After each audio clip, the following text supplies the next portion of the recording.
something like this. There's No. an awful lot in there. No. There's, And I gotta have to say, that an awful lot of the interesting stuff is not there. and some of the stuff that is interesting turns out is phony, because Phil liked a good story, and as Mark Olson Right. was very fond of saying, he would never let the truth get in the way of a good story. And in fact, I'm heartbroken that my second favorite Phil Class story turns out to be completely erroneous. Which one's that? Fruma. Okay. One of his famous neighbors in the 50s, well, he wasn't famous then, but there was a young person named Daniel Keyes who lived around the corner from Right. Phil. Flowers for And- Algernon. That's right. And as Daniel was struggling writing Flowers for Algernon, he and Phil would work on it together. And it was at the point where he had even said, maybe this should be a co-written piece. And Phil said, no, it's your piece. I'm just helping you out a little bit. And that part is true. Yes. Okay. Now, unfortunately, the part that Phil would always then tell would go on from there to say, and then Daniel submitted it, I guess, to Horace Gold or somebody, or some editor, and the editor said, we have to make it a happy ending. And Daniel, being a young writer wanting to publish, said, if you change, Daniel saying, Phil, what should I do? And Phil said, if you change one word of that ending, I'm going to go to the editor and break his kneecaps. So unfortunately, Fruma admitted, and we've told this story, he's told this story, the story is also in his nonfiction Yes. book, that this is not true, unfortunately.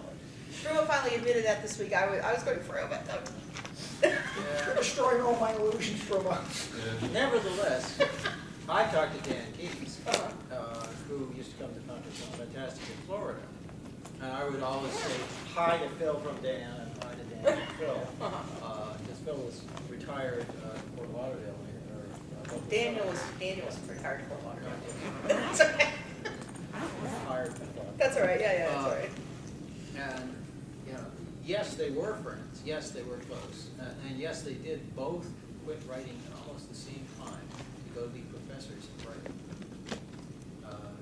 Keyes spent his whole career at Indiana University, and Bloomington, and Phil at Penn State. As I say, there was this moment in the 60s where there was this transition, and I don't understand that moment entirely, partly because there were bad things happening in the pro field at that very moment. Walter Miller went crazy, and they had to ride Walter Miller out of the field. There's a suppressed issue of the publications for the Institute of 21st Century Studies where everybody wrote letters about it. And I know people who have the issue, but I've never read it. You'll get quieter and quieter as you get more and more interested. You get Yes. quieter and Well, quieter. I've also got I'm going sore deaf throat now. this morning. Aside from things Yeah. like, not feuds necessarily, but difficulties in the field, could also part of the thing been financial? I know Phil is Oh, always fond yes. of talking Oh, about yes. how in the 40s and 50s you could make a few cents of words on a story and sell a couple stories, and that would pay for your apartment and your food. In New York. Yeah, in New York City. Yes. Now, he told me that in 1960, he had an apartment for $25 a month, which was very expensive, and in the same building, Lester had one for 15. Oh, God. Phil told me that basically he got his teaching job through Mort, his brother, Yeah. who pulled Yeah. some strings and got him up to the same university. Well, Oh, part of it, Mort, there's Mort also, wasn't at Penn State, Mort was No. at Barnard. Mort was. Mort Barnard. was at Barnard, which is the girls' division of Columbia in New York Oh, City. but he said Mort pulled some strings and got Well, him a That's job. quite possible. that's Yeah. part of it, but part of it also is that Phil had presented a paper at some academic, maybe the ALA or something, and that somebody at Penn Yeah. State was extremely impressed by it.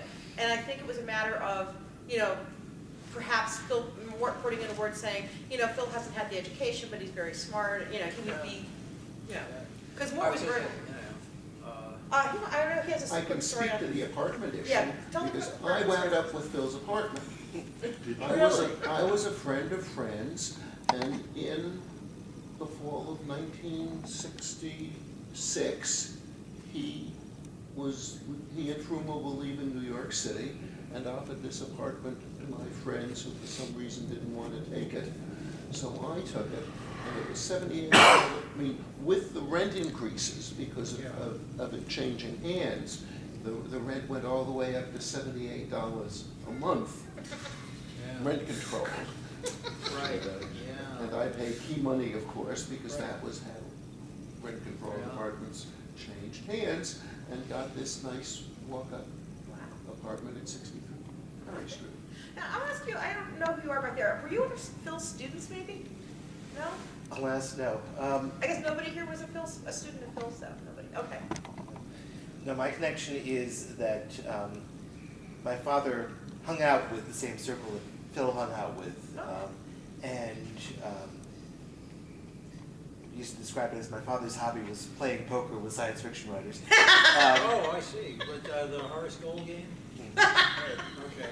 And more than once, Pop, who was basically running a almost one-man ad agency, put Phil on staff temporarily to tide him over, mostly to give him an office away from people where he could focus in on writing.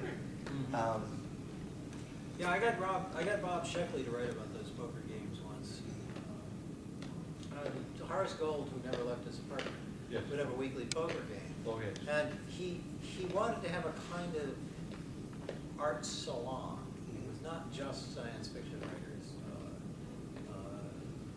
Do you remember who the guy was? I'm sorry, I'm blanking the name of the contemporary composer. John Cage. John Cage. John Cage would go with that. And when the lifeboat, the Sheckley story called The Lifeboat Mutiny, is that the title of it? It's the one about two humans stranded on an alien lifeboat who's trying to take care of them, but it's a kind of Jack Williamson situation where they're going to get killed by the lifeboat because the lifeboat's set up to take care of aliens, not humans. The music in the background is John Cage. Probably. The science fiction theater radio show, or X-1 or Dimension X, like one of the three. Unfortunately, since we're being taped, there are actually some things I don't want to say for the record. But it's all right, it's all right. I could pause it, and then No, you could trust me. You know me. You know where I live. yeah, I do trust you. But there are, over the course of time, for instance, I interviewed Phil on several occasions, and we would be talking along, and I would say something, and he would turn a little pale and say, "Turn off the tape." And then he would tell me something, and on each of those occasions, I believed what he told me. I mean, I know that generation of writers, and you could never believe everything he said. Yep. Because they all remember it differently. But if you get three of them to talk about the same facts, you can make a scene in your head that probably is accurate. Yeah. I got some of these from Phil. I got some of them from Ted Sturgeon. I got some of them from Judy. I got some of them from Fred Pohl.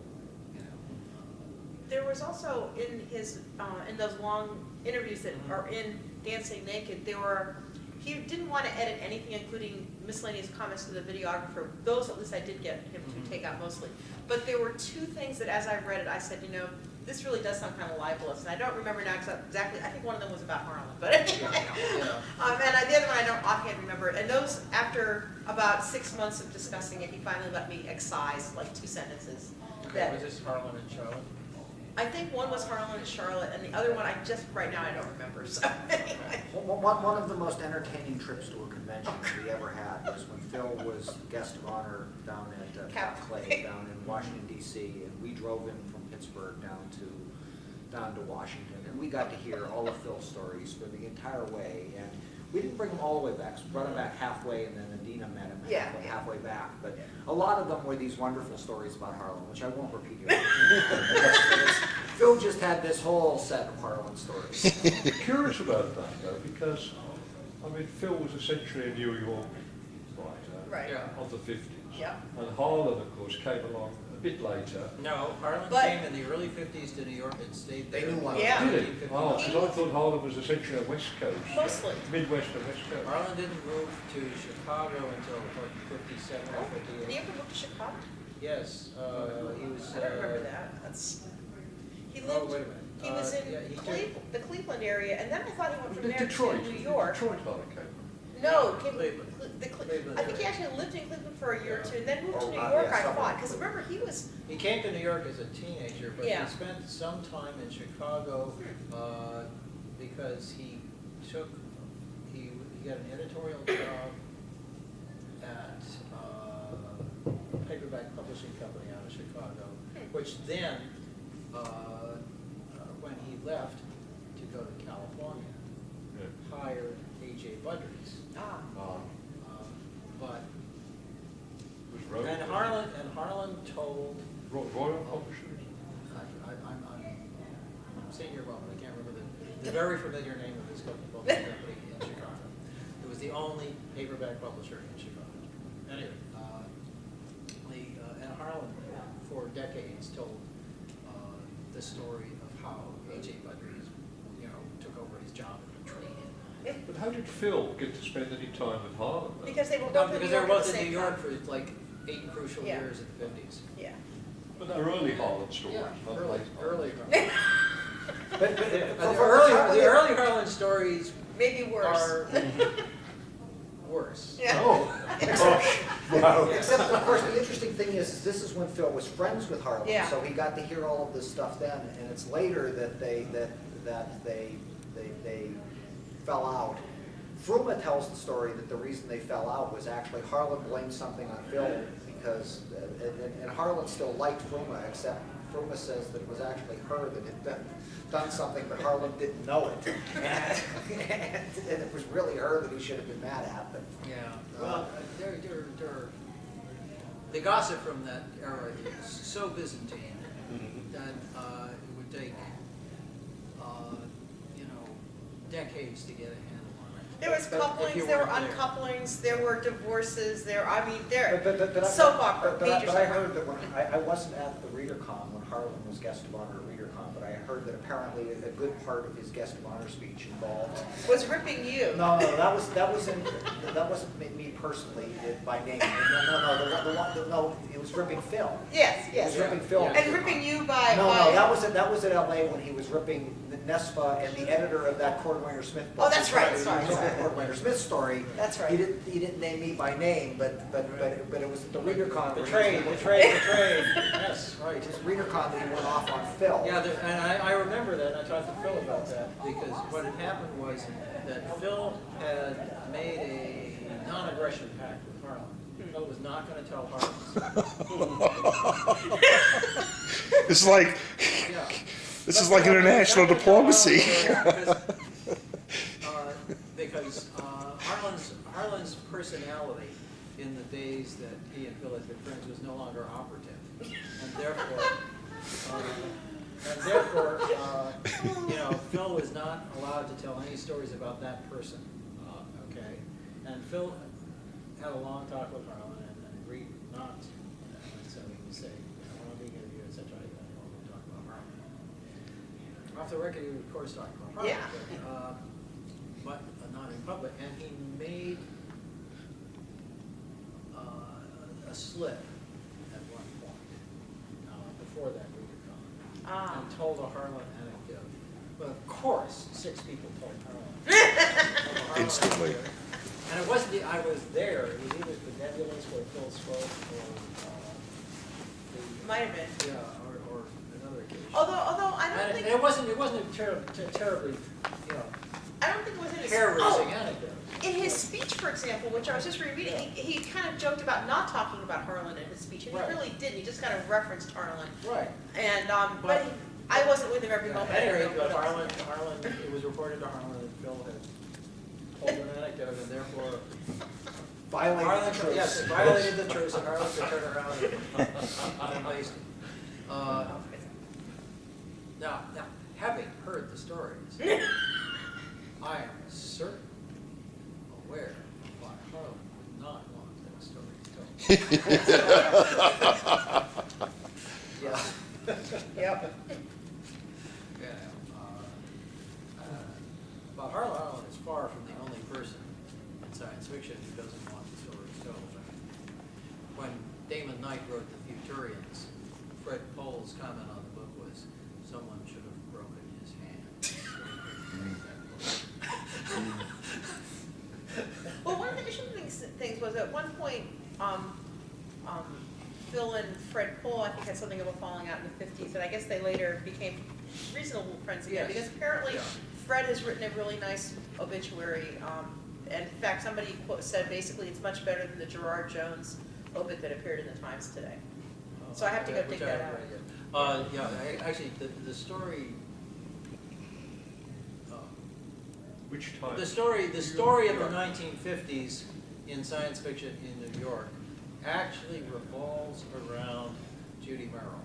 Yeah. And To a point. the marriage of Judy Merrill and the divorce of Judy Merrill, in which everyone in science fiction was required to take sides. In the 50s, In the 50s. yeah, in New York City, in this. In the area in the 50s. Yeah. We should have married to Fred Pohl. Yes. Yeah. She was married to Fred Pohl, and they got divorced. And it was big and messy. It was messy in 6 different ways. And there was a very colorful trial in Milford, Pennsylvania, where everybody from New York had to come out to Milford, Pennsylvania to see or participate or testify. In this divorce thing. When you say trial, you mean a real trial? There was a yeah. really Not bad a science custody. fiction. Yeah. It was a bad custody case. custody matter. Yeah. Because in the 50s, and you Soap know, operas got nothing Yeah. on us. I mean, women got the kids, and Fred was fighting that. So, Right. Yeah, there's a side story that Fred told me, which I suppose I can repeat. Somebody had told me that Walter Miller once pulled a gun on Fred Pohl. He said, Walter Miller pulled a gun on Fred Pohl. yeah. I thought you said that. I said, Fred, you know, I have heard that this is the case. What happened? And he said, oh.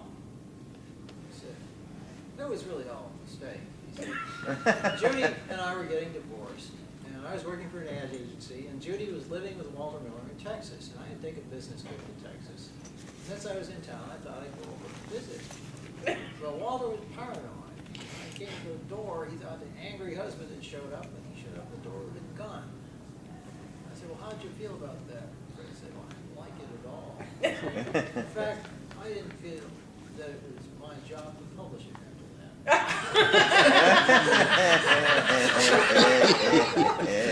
Don't upset the editor. Years later.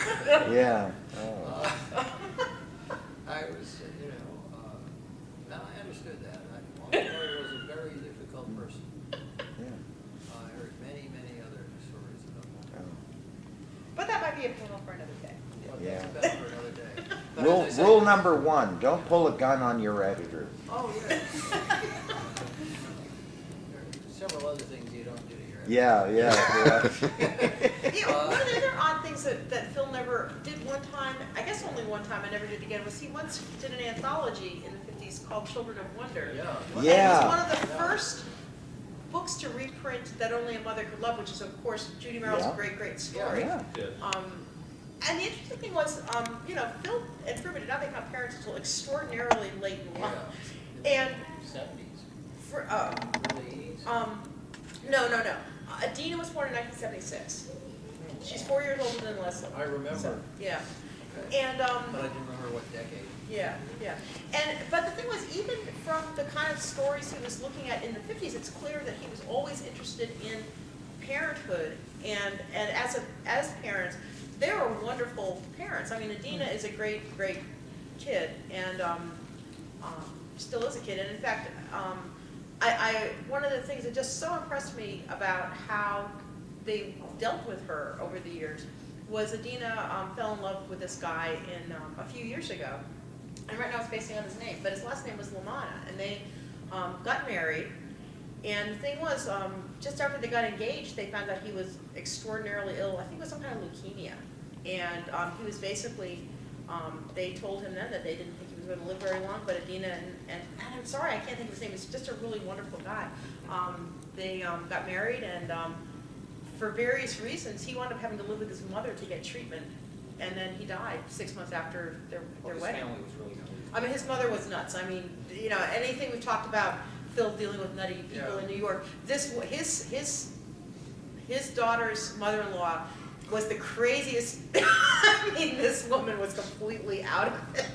And, but I just will always be impressed by how supportive Phil and Fruma were of Adina during all this, because you know, even at this time, Phil was 85 and Fruma was like 70, and to have to kind of go through this with your only child was just very, very traumatic for them, I'm sure, but they were always there for her. So, A question going back to, you mentioned anthologies made me think about it. I've only got part of the story sort of from Phil.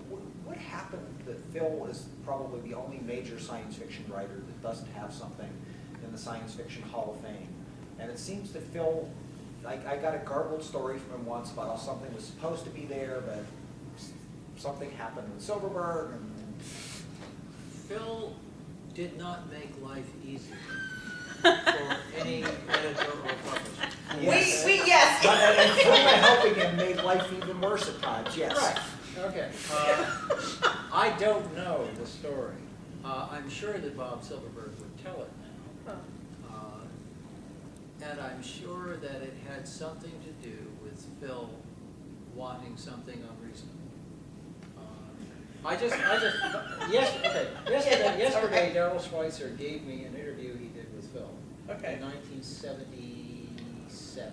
Oh, interesting. Oh, really? And Boy, I'd love to see that. Darrell has had this around the whole time. It was all set to be published, and he sent Phil a copy of it, and he said, "You can't publish that." And Darrell says, "It's an interview, you know." He said, "Nevertheless, you cannot publish it. Absolutely, I forbid it." Wow. And Darrell said, "There's nothing in there that's, you know, defamatory, or it's not about people. It's about himself and his thoughts on science fiction and his career and that sort of thing." And I said, Phil had the unreasonable and illegal opinion that when he spoke a word, he owned it. Okay? He really, really had a huge blow up with Eric Solstein when Eric did a 9-hour-long interview with him. And, you know, and then produced it as a video. Phil said, "Well, I have to edit it." And Eric says, "No." But he basically didn't edit it. No, I mean, he when didn't. when He it didn't. went into the book, it went in almost completely unedited. Trust me, I tried to get him to edit it. It went completely unedited. Well, I was going to say, well, that's the other side of the coin, you know. He fulminated me for an hour and refused to give me a second interview on the topic of C.F. Cole that he had promised me, because he was so angry that if he was interviewed, he didn't own all the words, period. Wow. And sometimes the own all the words Yes. was even to Yeah. typographical issues. One of the things that when we were editing the 2 volumes of 10 fiction, that Fruma got onto is that if a number of any sort appears in dialogue, it has to be spelled out, because people don't talk in numbers. They said, wait a minute, they don't talk in letters either. It's Jody, you were one of the students, weren't you? Particularly the interview in 1977, Okay.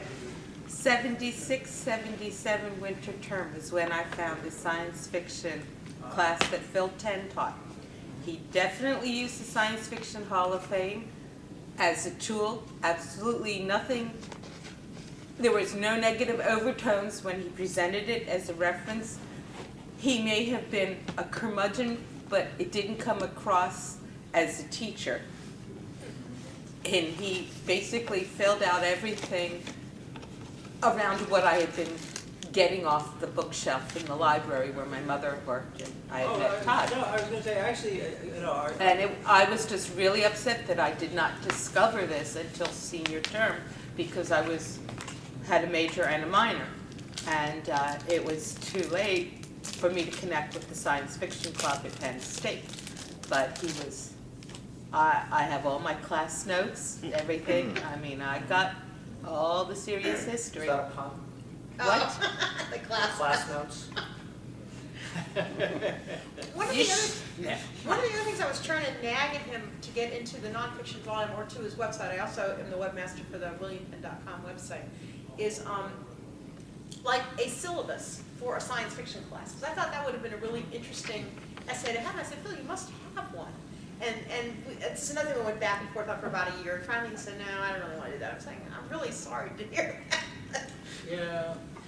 Do you I was seriously gonna want say, me to go yeah, I looking in the garage? Well, I think we're gonna, maybe in a If you few can months, fi- if you can find talk it- to Fruma a little bit about some of these things. Actually, I mean, what if I wanna- can find it, it's helpful. If I can't find it, it doesn't I'm gonna do cross- any good. I need to cross out for a minute. Sorry. Just in case we get separated later. I want to make sure that somebody doesn't swoop in and pay Fruma and buy all the papers and take them away. Okay. We can talk to her. Okay. That would be unwise. The other issue is the money is kind of an issue, I believe, so, Well, yeah, and if, but, but, yeah. okay. I'll But it see could, what I can do. you know, basically somebody could, there may be things there that really are worth money. Okay. But the first people to arrive will pay less than they're worth. But maybe we can convince her, maybe one of the issues to do is to try to, like, to try to get her to do archival stuff. One of the issues is that Phil and Fruma's house is stuffed with stuff. And they have cats, and I can only spend an hour at a time in their house. In fact, when we were working on the book, they would come to my house to do final copy edits and stuff, and we would eat soup and do copy edits. Yeah. The other side of that, though, is that sometimes, it's certainly Phil, and I'm sure that Fruma will carry on with it, think that what they've got is worth more than what it has. That's why. Excuse me, that is a really difficult problem, and that's why you have to spend a little time with it. No, and that's why we spent a couple of years working to convince Phil to do the 2 volumes of fiction for Nestor Press, because he was convinced that if he held out just a bit longer, he could get a much bigger offer for it. Like from Tor. And I think the argument that we finally made is, look, anybody else that might bring it back into print, it's going to come back into print. It'll be in print for 6 months. Maybe there'll be a few copies laying around after that. So maybe you'll get a little bit more money now. But if you go with Nestor Press, Yeah. we're going to keep it in print. It's going to stay around. Yeah, well, I remember in the 1970s, he absolutely refused to let Del Rey Books do a best of William Penn, because Lester was the editor. Lester would pick the stories. And he was damn well not going to let Lester pick the stories. He just wasn't, He picked the stories fine, but Lester picked the stories, no way. He explained to me in detail. I met him in the late 60s, early 70s, for the first time. And he would come to New York to LunaCon or to the SFWA office, an editor's party every year, and he would make sure that he and Fruma sat down and talked to me for half an hour, because I was an important editor, and he was there to cultivate editors. But we became friends. I was in graduate school getting a doctorate. He was teaching. We would do academic gossip from time to time, that sort of thing. But that does answer something. Well, yeah. Because that always seemed like one of there were a couple of books that seemed obvious parts of the Del Rey Best of series when they were doing it, and I always Yeah. wondered why there wasn't a Yeah. Best of William Penn as part of that. Right. Well, as I say, there's a hierarchy of writers who are their own worst enemies commercially. Right at the top is Alvin Davidson. Number 2 is Theodore Sturgeon.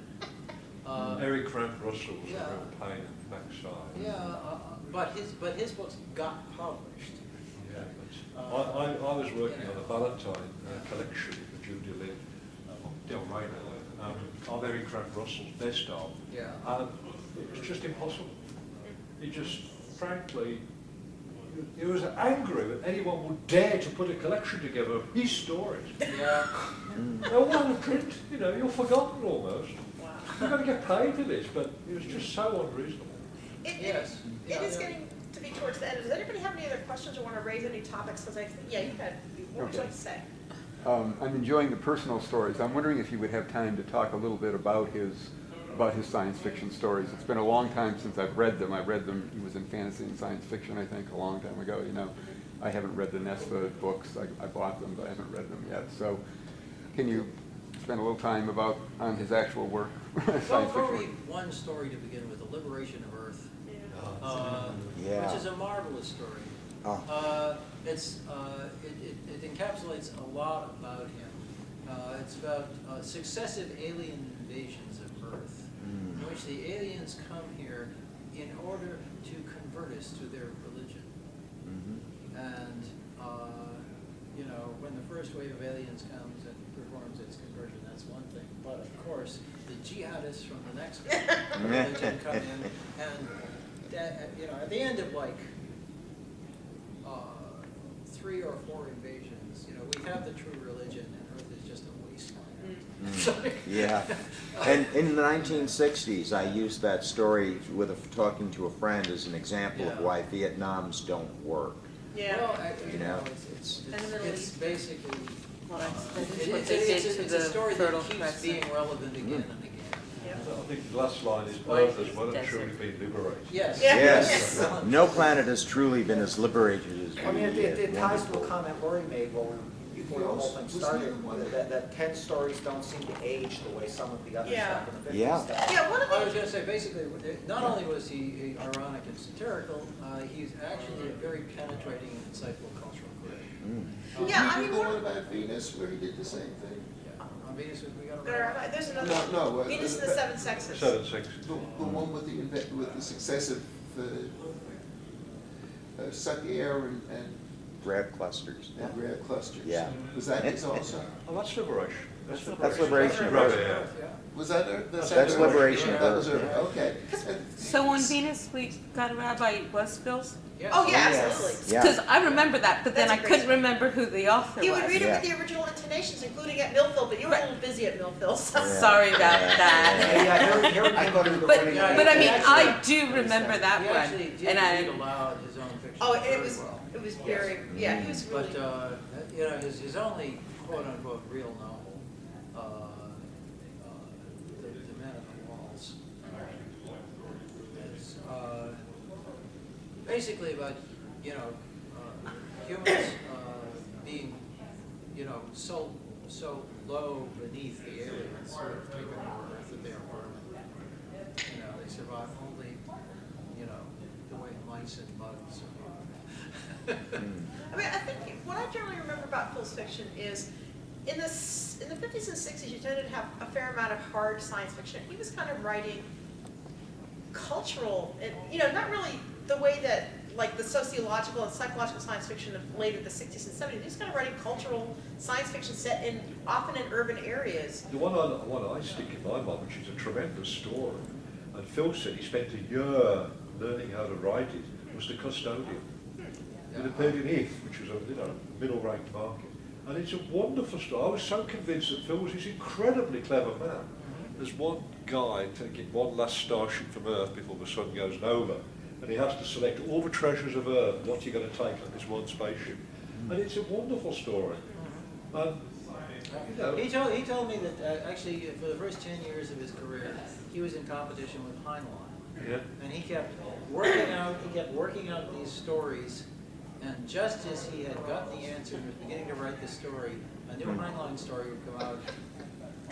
Yeah. And it would be the perfect example of his idea. You don't Yeah. do that. And he would have to back to the drawing board. He Yeah. said this happened 5 or 6 times, and it used to just make him crazy.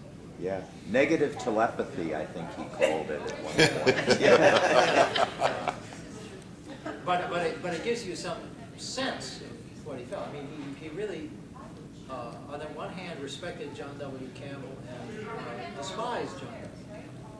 John W. Campbell tried to explain to Phil why he was not anti-Semitic.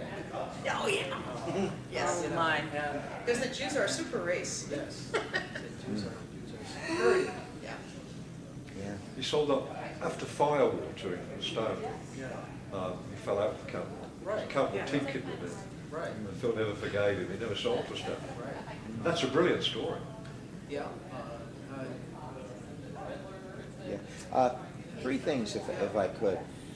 First of all, one of my favorite all-time Boss Cone panels is William Tenn talking about his memories of the Orson Welles radio broadcast Ah, yeah. in the late 30s. That was classic. It's It's a wonderful essay, yeah. too. He wrote about it. That's in his book of nonfiction. Yeah, for anybody that missed it, I would be happy to recreate it in just a couple of minutes.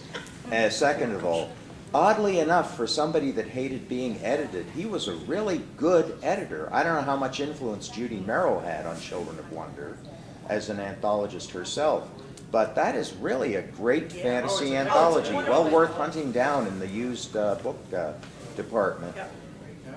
Third of all, I think NESFA really, one of the best things they ever did were those two collections of books about him. He was so thrilled at that party for those books. I have my copy of it at home. He scribbled down, "This is the first copy of this book I have signed!" Exclamation point. He was just totally thrilled. He was on this high. And it was a great thing. I don't deserve that, but I got it, you know.